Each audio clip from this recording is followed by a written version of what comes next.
Magandang umaga sa inyong lahat.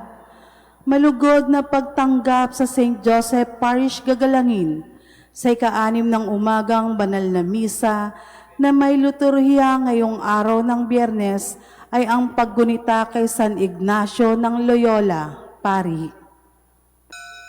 Tumayo po ang lahat at tayo'y makiisa sa Eucharistikong pagdiriwang na pamumunuan ng ating kura paroko, Reverendo Padre Douglas D. Badong.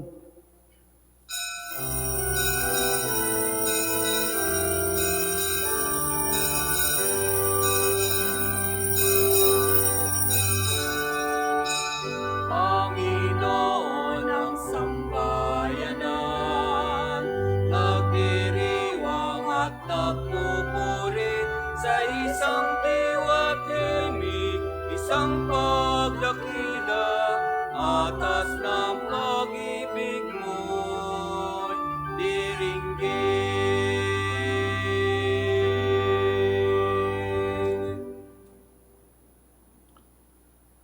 Sa ngalan ng Ama at ng Anak at ng Espiritu Santo, Amen.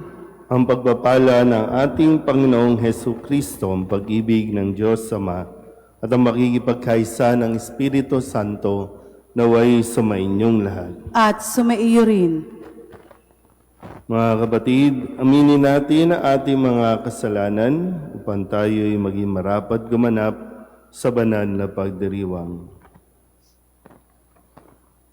Inaamin ko sa mga pangyarihang Diyos at sa inyo mga kapatid na lubha akong nagkasala sa isip, sa salita at sa gawa at sa aking pagkukulang. Kaya isinasamo ko sa Mahal Birheng Maria, sa lahat ng mga anghel at mga banal, at sa inyo mga kapatid, na ako'y panalangin sa Panginoong ating Diyos. Kaawaan tayo ng makapangyarihang Diyos, patawarin tayo sa ating mga kasalanan at patnubayan tayo sa buhay na walang hanggan. Amen. Panginoon, kaawaan mo kami. Panginoon, kaawaan mo kami. Kristo, kaawaan mo kami. Kristo, kaawaan mo kami. Panginoon, kaawaan mo kami. Panginoon, kaawaan mo kami. Manalangin tayo. Ama naming makapangyarihan, hinirang mo si San Ignacio de Loyola para ilaganap sa tanan ang lalong ikadarakila ng iyong ngalan. Sa tulong niya at sa pagtulad sa kanya, sa pakikihimok dito sa lupang ibabaw, kami naway pagindapating maputungan kasama niya sa kalangitan sa pamamagitan ni Hesu Kristo kasama ng Espiritu Santo, magpasawalang hanggan. Amen.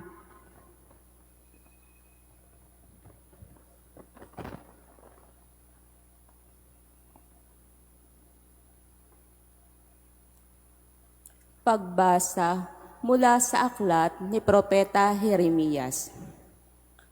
Nang pasimula ng paghahari sa Huda ni Joachim na anak ni Josias, tumanggap si Jeremias ng pahayag mula sa Panginoon. Tumayo ka sa bulwagan ng templo at magsalita ka sa mga nanirahan sa lahat ng lungsod sa Huda na naparoon upang sumamba. Huwag kang maglilihim ng anuman, baka sakalin sila'y makinig at tumalikod sa kanilang masamang pamumuhay. Kung magkagayon, pahihinuhod ako at hindi ko itutuloy ang parusang inihahanda ko sa kanila dahil sa masasamang ginagawa nila. Sasabihin mo sa kanila, sinabi ng Panginoon, kung hindi kayo makikinig sa akin, at kung hindi ninyo susundin ang mga utos ko sa inyo, at di ninyo pakikinggan ang sinasabi ng propetang sinugo ko sa inyo, ang templong ito'y itutulad ko sa silo, at gagamitin ng bansang ang pangalan ng lungsod na ito sa panunungayaw. Ang pahayag ng ito ni Jeremias ay napakinggan ng mga saserdote, ng mga propeta, at lahat ng taong nasa templo ng Panginoon. Pagkatapos niyang magsalita, si Jeremias ay dinakip nila. Dapat kang mamatay. Bakit ka nagpahayag sa pangalan ng Panginoon na matutulad sa silo ang templong ito? Mawawasak ang lungsod at walang matitira sinuman. At siya'y pinaligiran ng mga tao. Ang salita ng Diyos. Salamat sa Diyos. Panginoon, iyong dinggin, akong iyong ginigiliw. Panginoon, iyong dinggin ang iyong ginigiliw. Ang nangamumunhi ng walang dahilan, higit na marami sa buhok kong taglay. Daming sinungaling na nagpaparatang, ang hangad sa akin ay mapatay. Ang pag-aari ko'y di naman ninakaw, nais nilang kunit dapat daw ibigay. Panginoon, iyong dinggin, akong iyong ginigiliw. Dahilan sa iyo ako'y inaglahi, napahiyang lubos sa pagkonsyami sa mga kapatid para ako'y iba. Kasambahay ko na di ako kilala. Ang pagmamahal ko sa banal mong templo, matinding matindi sa kalooban ko. Sa akin bumagsak, paghamak sa iyo. Panginoong iyong dinggin, akong iyong ginigiliw.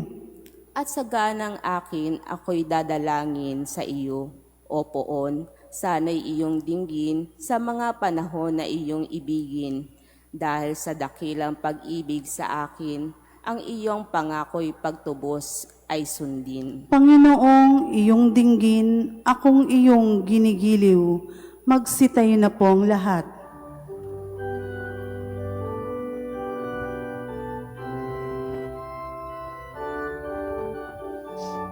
Hallelujah, Hallelujah, Hallelujah, Hallelujah, Hallelujah, Hallelujah, Hallelujah. Balita sa inyo ngayoy, salita ng Panginoong iiral habang panahon. Hallelujah, Hallelujah, Hallelujah, Hallelujah, Hallelujah, Hallelujah, Hallelujah.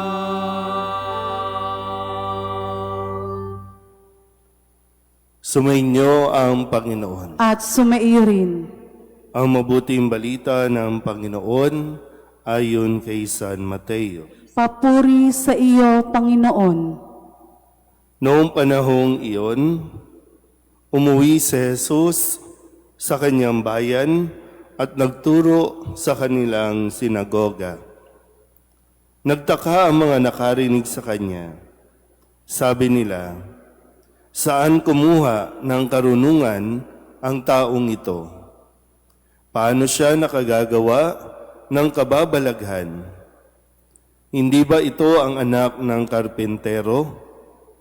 Hindi ba si Maria ang kanyang ina at sina Santiago, Jose, Simon at Judas ang kanyang mga kapatid na lalaki?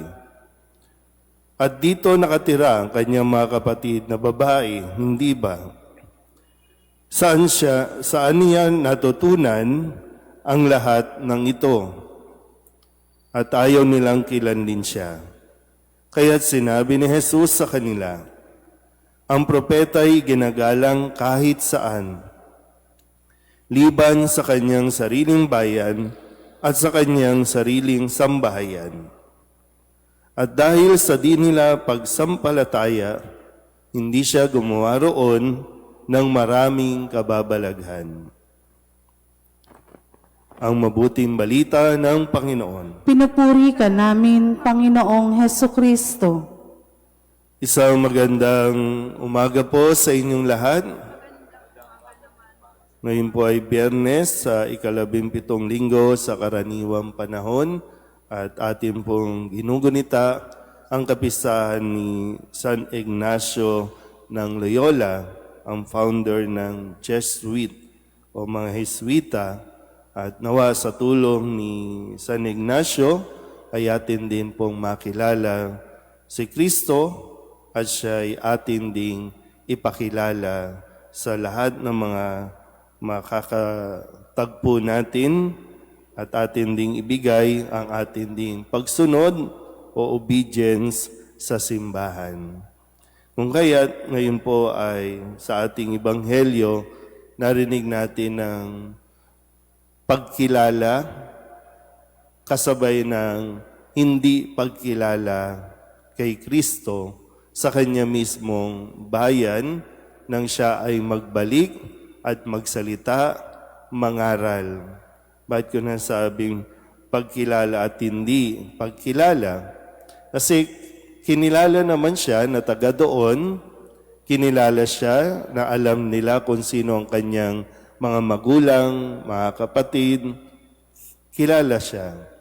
Pero hindi nila kinilala si Jesus dahil lamang sa kilala nila kung sino ang kanyang pamilya. Wala naman pong sinabing masama ang tungkol sa kanilang pamilya, tungkol kay Jose, tungkol kay Maria, kundi ang pagkilala lang sila ay mabababang uri. Karpentero lang. Hindi naman masamang maging karpentero, pero mababa ang pagtingin nila sa isang karpentero, kay Maria na isang may bahay, na ipinagtataka nila dahil paano siya naging mahusay, paano si Jesus nakapagsasalita ng nakapagtuturo, ng para bang nakapag-aral. Hindi nga nila afford mapag-aral si Jesus. Naintindihan po ba? Yan. Pero maganda rin na mapagnilayan natin ng puntong ito na conscious ba tayo bilang mga kapatid, no? Conscious ba tayo bilang magulang? Conscious pa ba kayo sa kung anong reputasyon ang mayroon kayo na nakikita at nakikilala sa inyong kapitbahay o kasi meron na rin tayong mundo ng social media. Conscious ba kayo sa kung paano kayo nakikilala sa inyo? Kasi di ba pwedeng laging ang nagiging basihan kasi yung mga anak. Kilala ko ang magulang niyan.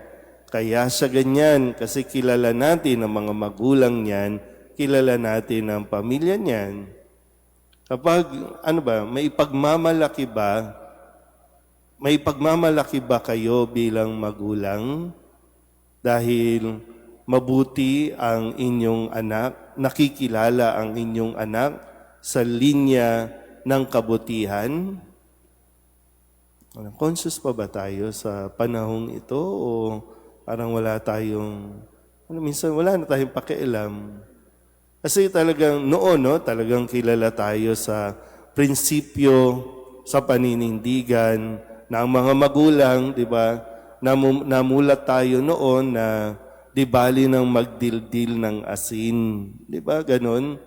Di bali ng magdildil ng asin, basta ang ipinapakain sa mga anak ay galing sa mabuti, hindi galing sa nakaw.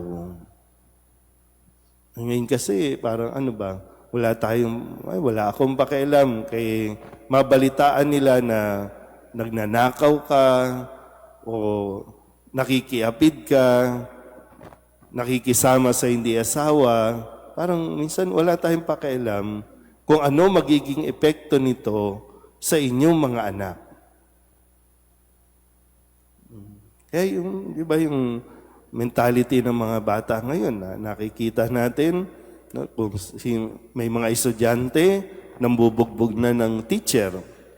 May mga estudyante na talagang ang mga salita nila, mga bata pa, pero ang mga salita nila pangbardagulan na, pang-terorista na, panghanap away na. So, ang tatanungin din naman, sino ang mga magulang, saan lumaki, Pero pangit man pakinggan, pero 'di ba, dati saan siya nakatira? Sa Tondo. Alam na. 'Di ba may ganun tayong impression pag taga Tondo? 'Di ba? Barumbado. Bakit? Nasaan yung mga magulang? Barumbado din eh. So, paano yung impression? No? Bagamat hindi tayo pwedeng mabuhay sa impression lang o sa gusto lang natin magpa-impress, pero yung katotohanan na maganda ba ang impluensya natin sa ating mga anak o sa mga kabataan ngayon? O wala ka, di ba? Minsan kasi, pag dumadaan ka dyan, no? Pag lumibot ka lang dito sa parokya natin, makikita mo minsan paano kausapin ng mga nakakatanda o ng mga magulang yung mga bata dyan sa paligid, sa iskinita, sa lansangan. May naituturo ba tayong maganda? Kasi, di ba sabi dito, paano siya natuto niyan? Ang mga magulang niyan, di ba? Paano siya natuto? Saan niya nakuha yan? Nga lang, muli, no, tatanong ko, pag sinabing saan niya natuto, ano ba, maganda ba yung kanilang nakikita o hindi kagandahan? Laging bato sa loob ng bahay. Ano ang natutunan niyan? Kasi pwede pong maging mabuti ang isang bata, lumaki na malawak ang pangunawa depende sa kanyang naririnig at natututunan sa loob ng bahay. Lagi tayong babalik sa tahanan. Kaya nga sa Kristo, saan ba siya galing? Sa langit. Sinong nando doon?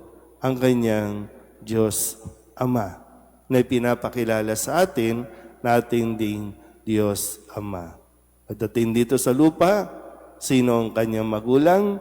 Si Jose, si Maria. So ngayon, no, sana po mapagnilayan din natin na mabuti no, kung anong impluensya ang atin pong naituturo, na ipapakita sa ating mga anak. Amen.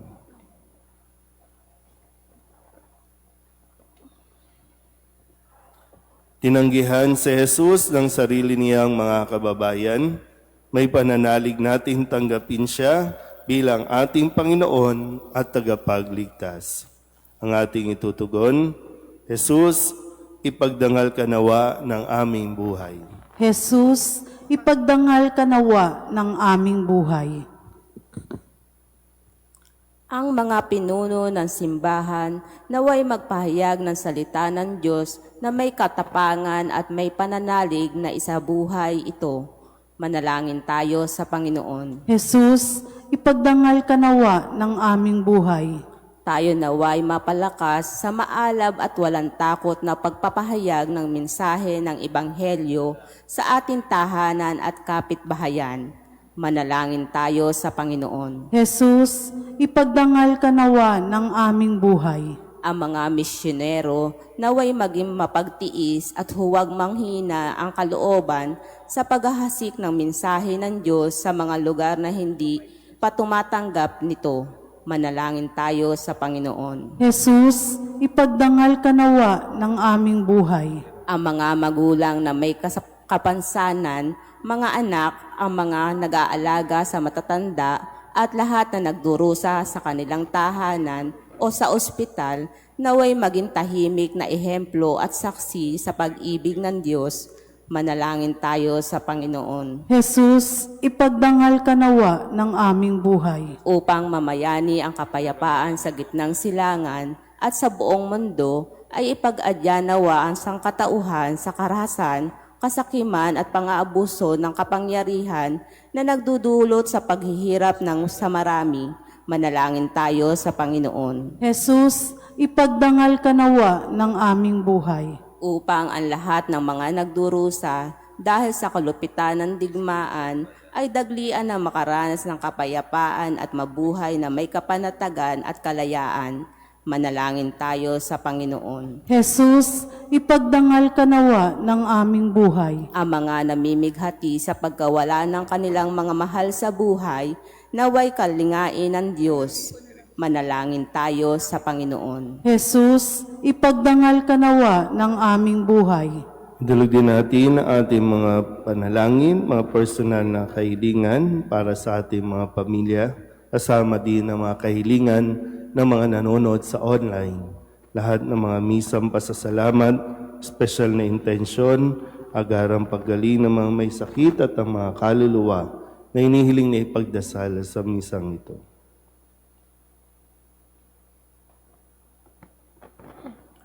Ang lahat ng ito inihiling namin sa ngalan ni Kristo ang aming Panginoon. Amen.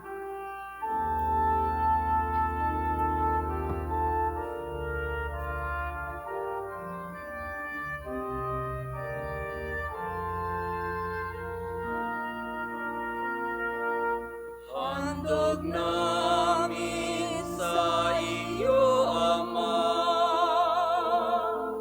ang tinapay at alak na ito. Handog ng bayang umaasa, sumasamba't nagmamahal sa iyo.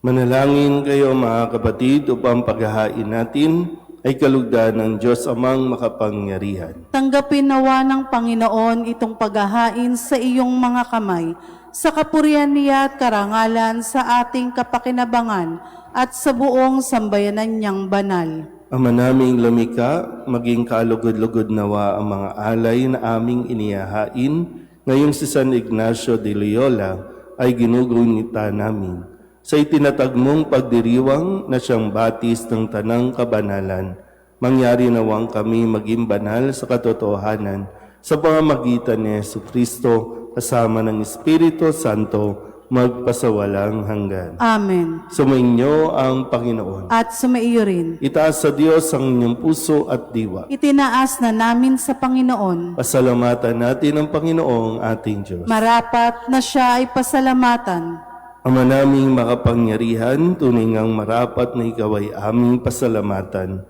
sa pamamagitan ni Jesucristo na aming Panginoon.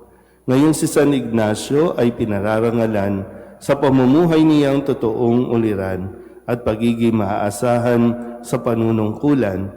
Kaya't si Jesucristo na maaasahan sa katapatan ay inihahayag sa pangangasiwa sa sambayanan. Ang malasakit ng mga ulirang tagapangasiwa noon ay napapatuloy magpahanggang ngayon sa mga panalangin kanilang iniuukol kaysa ng sambayanan mong dito'y nagtitipon. Kaya kaysa ng mga anghel na nagsisiawin ng papuri sa iyo na walang humpay sa kalangitan, kami nagbubuni sa iyong kadakilaan.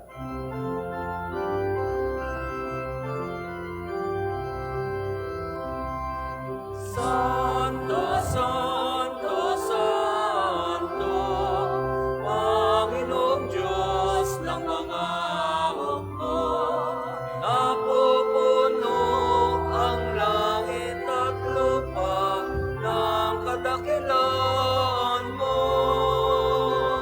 Hosana, Hosana sa kaitaasan, Hosana, Hosana sa kaitaasan. Pinagpala ang naparirito sa ngalan ng Panginoon.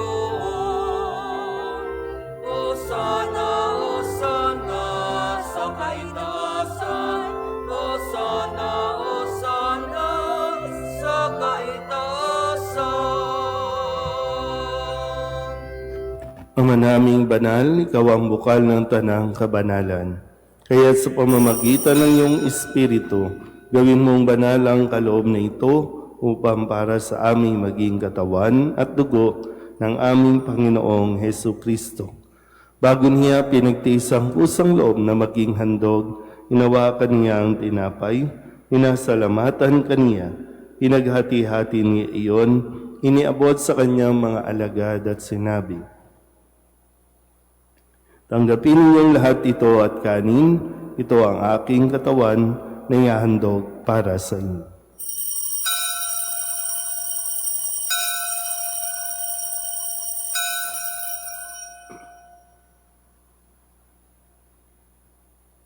Gayun din naman nang matapos ang hapunan, hinawakan niya ang kalis, muli kaniyang pinasalamatan. Iniabot niya ang kalis sa kanyang mga alagad at sinabi,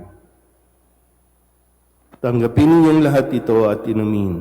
Ito ang kalis ng aking dugo, ng bago at walang hanggang tipan. Ang aking dugo na ibubuhos para sa inyo at para sa lahat sa ikapagpapatawad ng mga kasalanan. Gawin ninyo ito sa pag-alaala sa akin."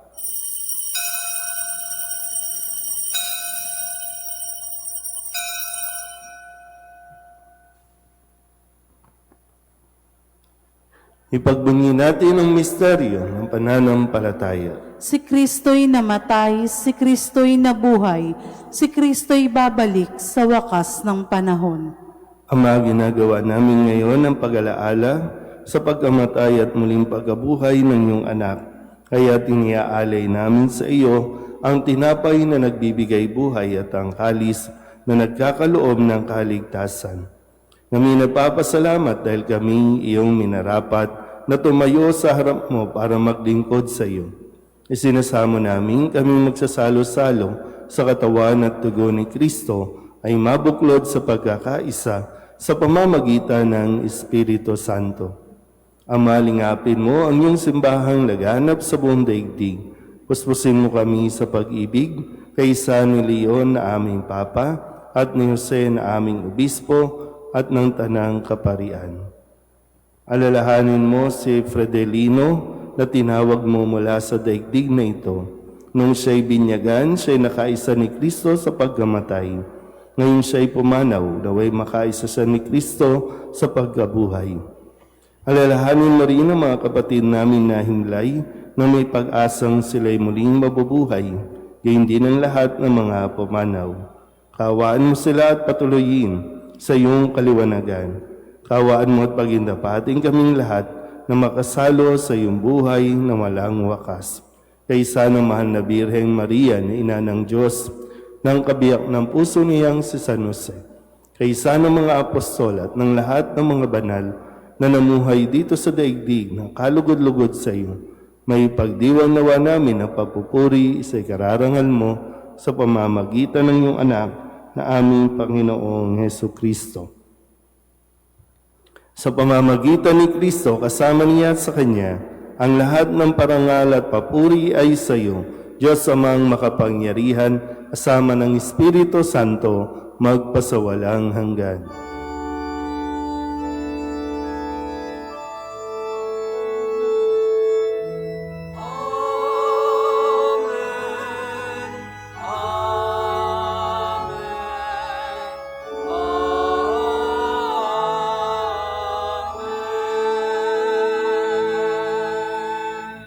Sa tagubili ng manakagagaling na utos at turo ni Jesus sa Panginoon natin at Diyos, ipahayag natin ang lakas loob.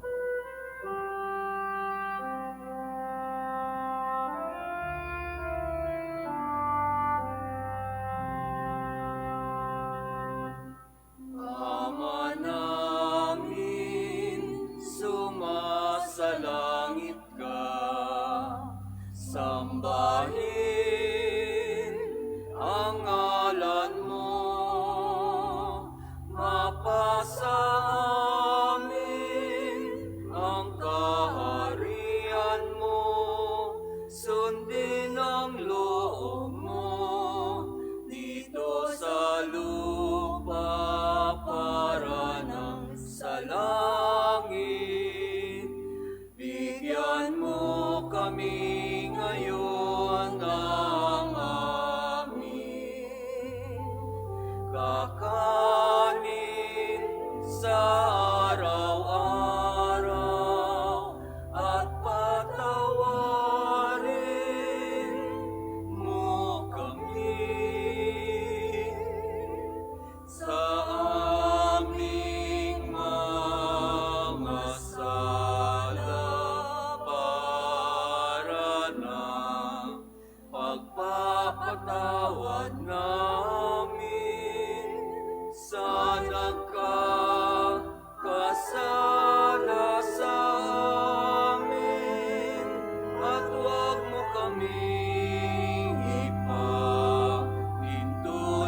sa tukso at iadya mo kami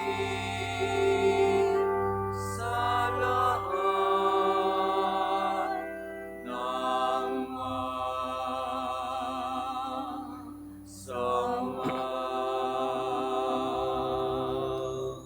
Hinihiling namin kami iadya sa lahat na masama, pagkalooban ng kapayapaan araw-araw, iligtas sa kasalanan at ilayo sa lahat ng kapahamakan, samantalang aming pinananabikan ang dakilang araw ng pagpapahayag ng tagapagligtas naming sa Heso Kristo. Sapagkat iyo ang kaharian at ang kapangyarihan at ang kapurihan magpakailanman. Amen. Panginoong Heso Kristo, sinabi mo sa iyong mga apostol, kapayapaan ang iniiwan ko sa inyo, ang aking kapayapaan ang binibigay ko sa inyo. Tunghayan mo ang aming pananampalataya at huwag ang aming mga pagkakasala. Pagkalooban mo kami ng kapayapaan at pagkakaisa ayon sa iyong kalooban, sama ng Espiritu Santo, magpasawalang hanggan. Amen. Ang kapayapaan ng Panginoon ay laging sumainyo. At sumaiyo rin. Magbigayan tayo ng kapayapaan sa isa't isa. Kordero ng Diyos na nag-aalis ng mga kasalanan ng sanlibutan, maawa ka sa amin. Kordero ng Diyos na nag-aalis ng mga kasalanan ng sanlibutan, maawa ka sa amin. Kordero ng Diyos na nag-aalis ng mga kasalanan ng sanlibutan, ipagkaloob mo sa amin ang kapayapaan. Ito ang kordero ng Diyos. Ito ang nag-aalis ng kasalanan ng sanlibutan. Mapalad ang mga inaanyayahan sa kanyang piging. Panginoon, hindi ako karapat-dapat na magpatuloy sa iyo, ngunit sa isang salita mo lamang ay gagaling na ako.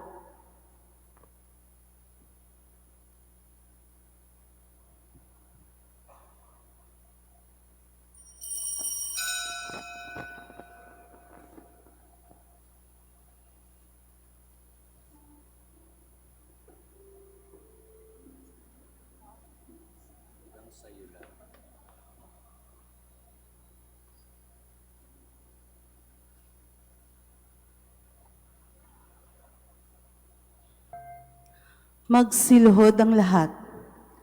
Panalangin kay San Jose, abang tagapangalaga ng tagapagligtas, kabiyak ng puso ng mahal na Birheng Maria, sa iyo'y pinagkatiwala ng Diyos ang kaisa-isa niyang anak.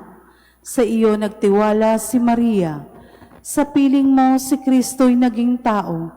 Maging ama ka rin sa amin, pinagpalang Jose, at gabayan mo kami sa landas ng buhay. Ihingi mo kami ng biyaya, awa at tapang, at ipagtanggol kami sa lahat ng masama. Amen.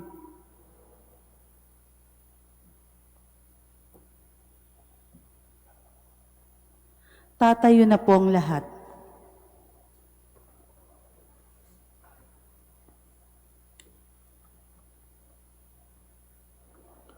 Manalangin tayo.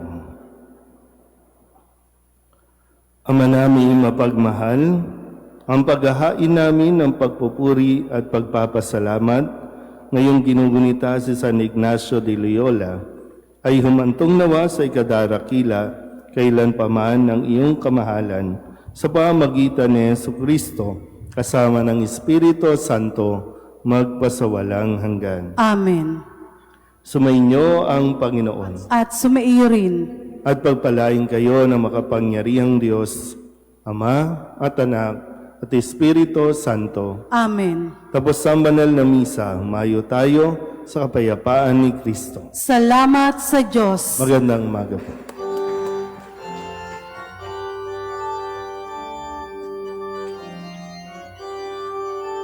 Opon San Jose, pintakasing ibig, tanggulan at lakas, buong pananalig. Kami po'y pagkadya sa mga